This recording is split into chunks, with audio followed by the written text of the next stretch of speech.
Hello chess lovers! Today I'm coming at you with the last day of the Champions Chess Tour, and what a day that was. I really have to say that the boys kept the best for last for sure. In fact, so much so that we have got so much content to go through that I had to filter rather carefully, and there will be occasions when I'm going to play through entire games, but at other times only we are going to look at positions in order to avoid lengthening the video. Let's head right in. First game, Krzysztof Jan-Krzysztof-Duda Rada, whoopsie daisies, against Carlsen Black. And here we have got a very curious opening, which probably is not curious to you at all, but very curious to me, because I do have a Carlsen game in my course, Chess Principles Reloaded Center, which follows exactly the same opening as this one, where Carlsen notoriously tends to not to take d4, which is the most popular choice, but instead immediately plays d5. And there is a game like that in my course, and it's a really cool game actually. So I was very delighted to see that he repeated that. And the opening very quickly turned into utter chaos when Carlsen decided to allow this e4 knight to be slightly compromised, to say the least, because now all kinds of f3 ideas are threatening the knight, but instead he rather boldly decides to fight it instead of trying to solve the problem, and just goes like, you want to have my knight? Fine, you can have it. I will allow you to take it. And this is a really curious position where it's difficult to assess who is doing what to whom. What is certainly true is the fact that after takes, Black appears to have tremendous counterplay for the pawn. The whole entire queen side is utterly underdeveloped. E3 is going to cut the board into two halves. These pawns are pathetically weak. So overall, I would definitely prefer to play this position with the black pieces. And perhaps the same ideas occurred to Duda, because he didn't take on e4 just yet. He played queen e2. And after knight g5, h4, knight e4, a curious dance where Magnus tried to provoke a further weakening of the king side, so that when his piece gets captured, he now would have a new avenue towards the king. And in fact here, queen takes e4 was a game-losing blunder. Instead, knight c3, e3, bishop takes, pawn takes, or even bishop takes on b3 first is an engine recommendation, but let's just go with takes. Queen takes would have kept the position in some kind of normality. And I think that for white that would have been the goal, rather than allow the utter chaos that ensued after queen takes e4, bishop d5, and now this attack is just rolling in like absolute crazy. By the way, here the engine comes up with some absolutely second to none insane ideas, beginning with f3. Oopsie daisy, the idea is that if you go here, I take and take.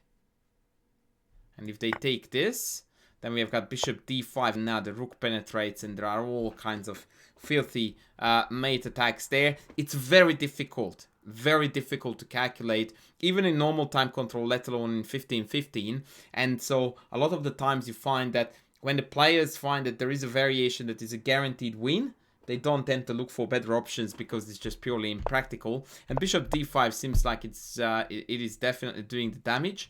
But that being said, here actually Duda managed to hold his own for a while, and after bishop f2 here Magnus missed a beautiful opportunity with rook takes f2. Instead he went rook f3, a very cute but perhaps less effective move.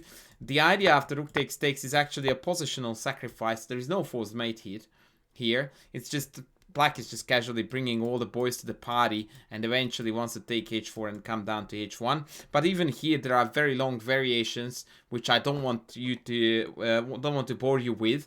But trust me when I tell you, it's well worth actually setting it up on the board and try to play it out and see how you would continue this attack with black against the various defensive ideas. The main one being rook e4.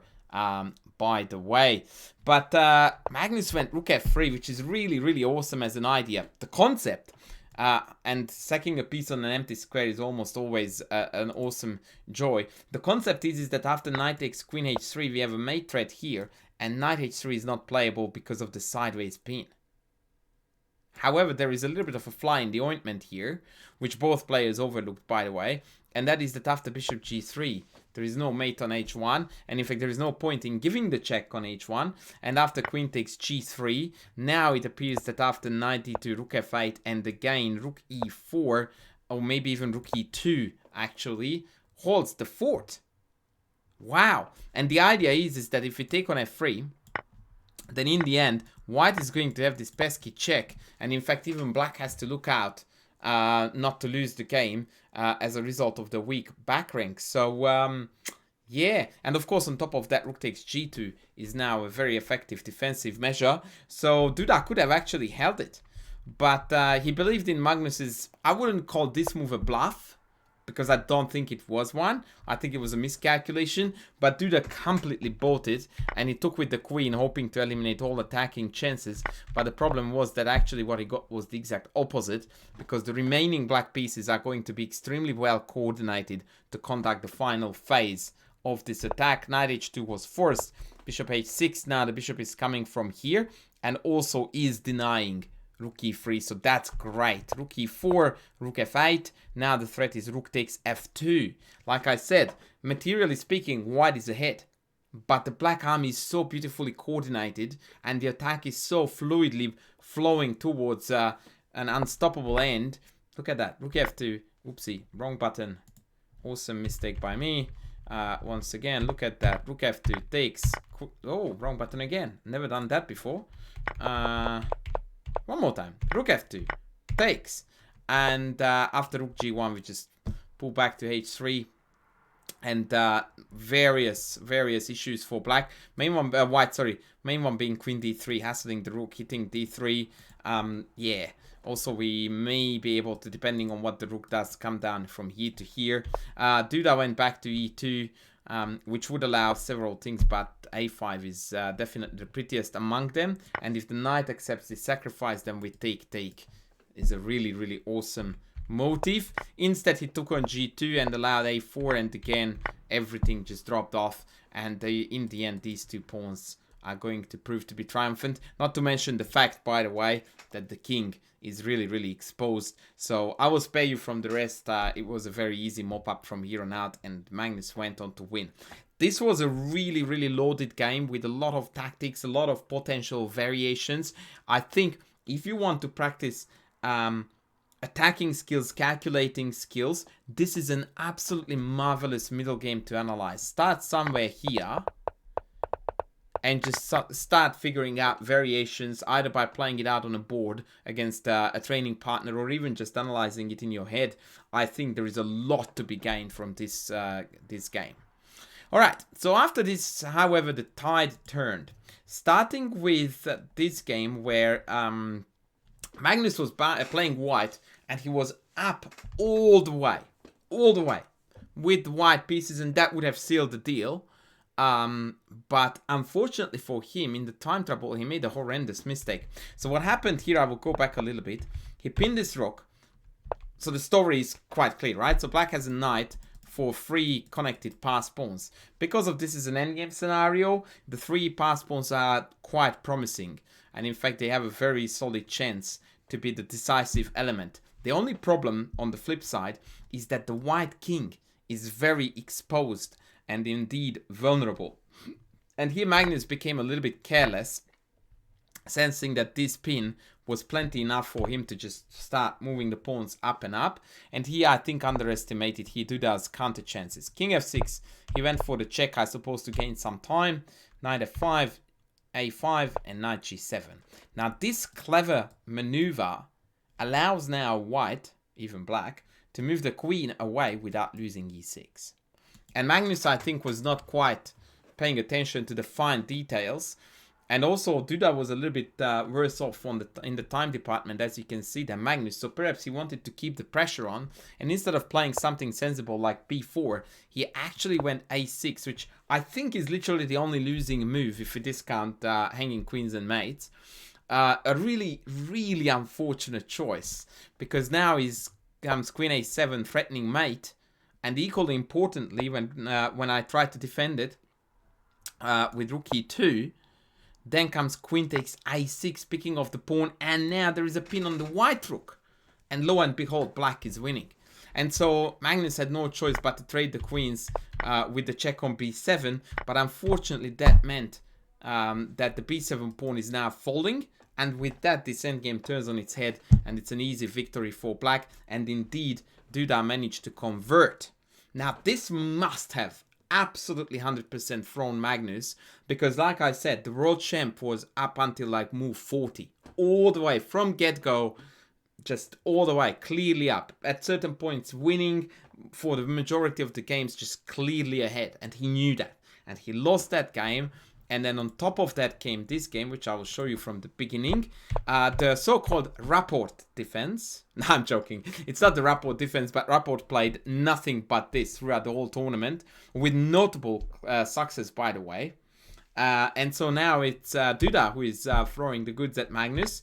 And Magnus plays this weird idea where it looks like a bit of a transition into a Scandinavian variation. And I don't know if Magnus needed to play this ambitiously and aggressively. Nothing wrong with what he's doing. But this is full-on fight. So there is not really a quiet chance here where black can just maneuver towards, you know, safety and just play the usual safe games where there is always the emergency draw exit. No. This is just, yeah, throwing away the shield and the sword and just running towards each other with bare fists, and let's see who wins. And that's, in my opinion, is a dangerous mindset to have when you just lost a game. And Duda is rising to the occasion, baby. B4. Bringing on the romantics. Hey, take me. And Maggie goes, fine, I will take you. And now there is that beautiful B file. And from here on, this turns again into an absolutely insane tactical skirmish with one of the most insane tactical motifs of the year. And I'm calling it in March. So mark my words. Check this out. Knight c5. Queen b5, and here Duda played bishop b4 to defend the knight instead of playing the crystal clearly obvious winning move knight takes e5. I'm kidding. That is totally not obvious. That is absolute bollocks. This is insanity, this move knight takes e5. Took me a fair while to figure out what on earth was going on here. So the main idea is as follows. If the knight takes the e5 knight, that's the easy part of the business. We take b7, king b8, bishop e3. No, that rook b1 is no good, because after queen takes, we don't have a good discover check. So bishop e3, and now rook b1 is just a deadly threat that black has nothing to do against. It's absolutely insane. I looked at knight d5, but after rook b1, I think according to the engine, the best move for black is queen b6. Which tells the story rather accurately. And there, by the way, amazingly enough, we do not take. Like, we just don't. That's quite insane. The best move here is bishop d5, knight a6 check, and then we can take with the bishop. Next level stuff. And then I haven't even shown you the better stuff, which is after pawn takes, when it just goes absolute bonkers. Check. King b8. And knight takes b7. Wow. And again, after queen takes rook b1, now you are threatening to take, right? Because then the pin becomes absolutely unbearable. So black goes queen b6, and he says, fine, take me, but then I will unite the pawns. It will be OG. White goes, nah, just c4. And now the threat is c5, provoking black to take the rook. And then we take back with the rook, keeping the b file attack open, keeping the long diagonal open. And this is just all over Red Rover. Absolute insanity. And the only move that stops c5, by the way, is a knight move. But any knight move on e7 would hang this knight for free, because the queen, of course, is pinned to the rook. Like, whatever, man. Who sees this stuff?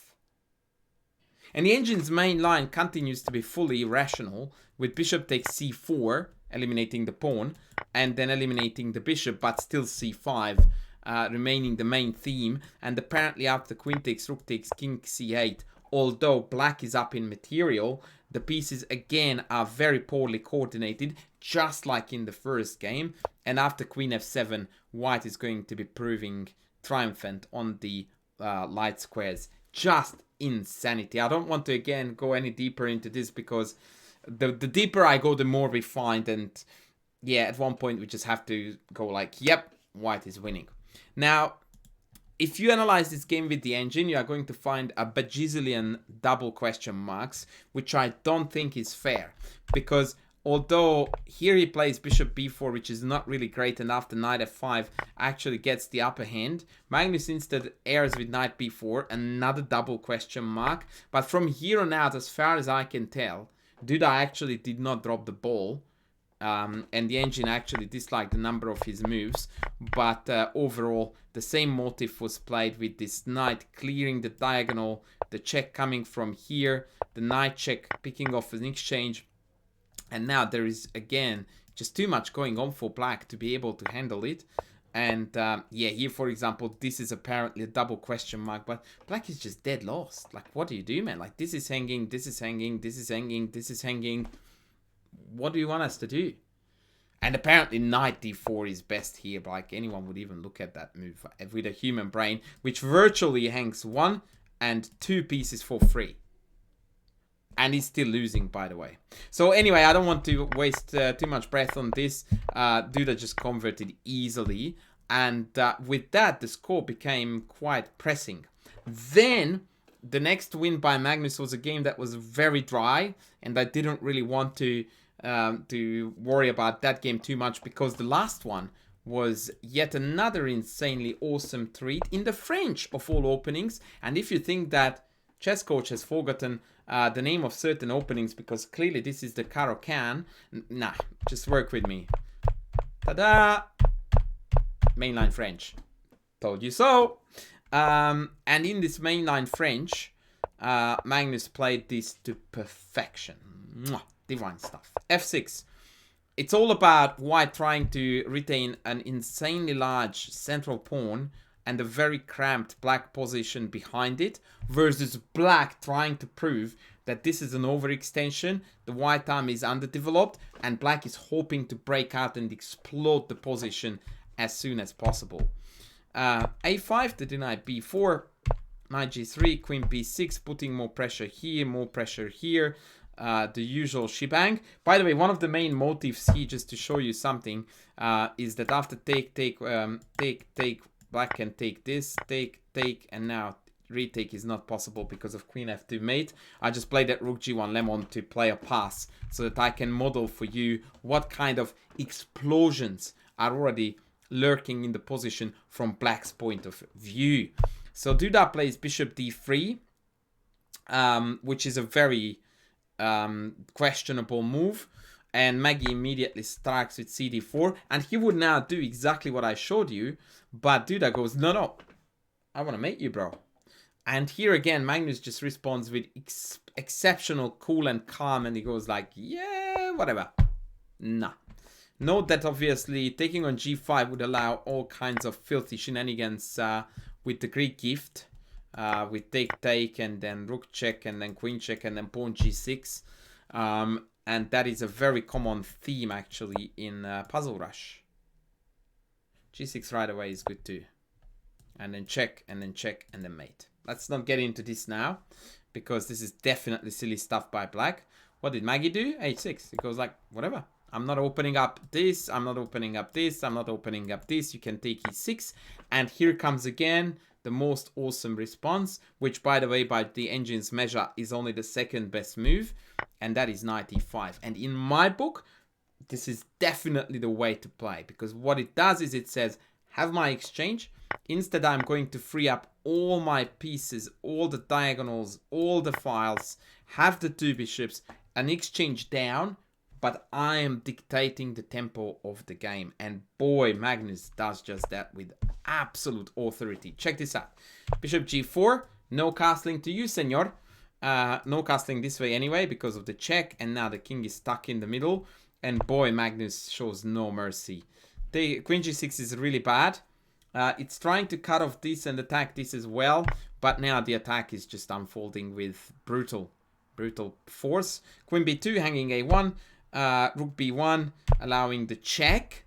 A really cute idea, seemingly hanging, but the reality is that, well, that is not hanging, but this is hanging with check, and then queen d3 is gonna hang this.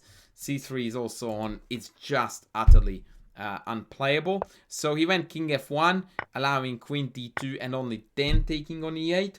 But once again, although the material is on white side, but the king safety and the ability to move pieces isn't. Actually, now even materially black is already up. But the finish is so beautiful. 95. And this is actually a marvelous move that demonstrates excellent defensive qualities as well as attacking ones. Because if black plays here, for example, just argument's sake this, there is this absolutely awesome checkmate by queen e1, king h2, knight f3 check, pawn takes, and queen takes f2. Checkmate. And I think that that is as good as it gets when it comes to an awesome attacking game, and also a marvelous checkmate pattern to finish on with this video. And that, ladies and gentlemen, is going to conclude the review videos of the Champions Chess Tour. But do not despair, because as usual, I will be back with more very soon. Please be sure to like, to comment, to subscribe, and we'll take it from there. See you in the next video. Bye.